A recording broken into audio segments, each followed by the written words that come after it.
an example, again, I've asked many people both their stories and anecdotes about Ajahn Chah's life, and many of the stories they relate where they believe that he showed some psychic power.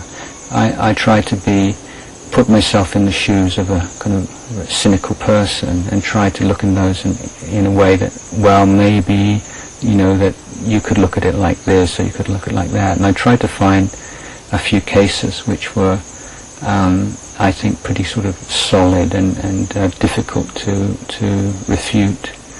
One of them concerns a monk who told me that he'd been working hard, or for some reason or other, he felt that he hadn't been eating enough in the past few days.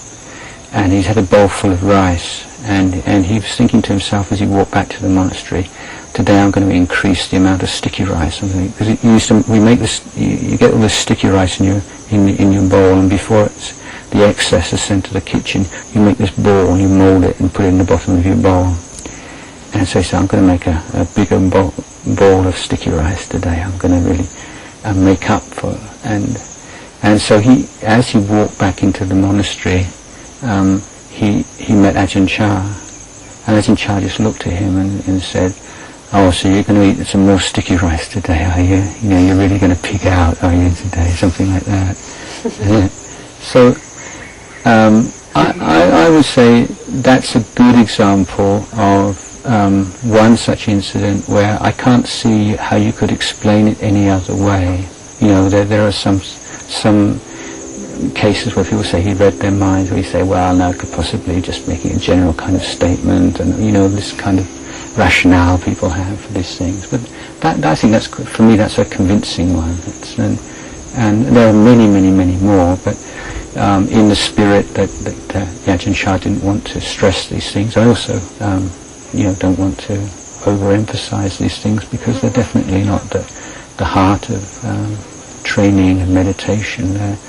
In fact, they can be quite distracting. But of the psychic powers that teachers possess, that's probably the most useful one, the ability to read people's minds.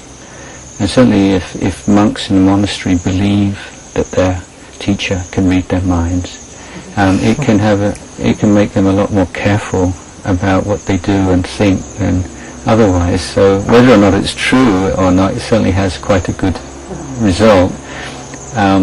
Although I remember reading how a number of monks who went to practice with Ajahn Mun ended up leaving because they couldn't control their minds. They're just so embarrassed that he knew what they were thinking about. They thought they couldn't bear to be in his presence and to think that he knew what was in their minds.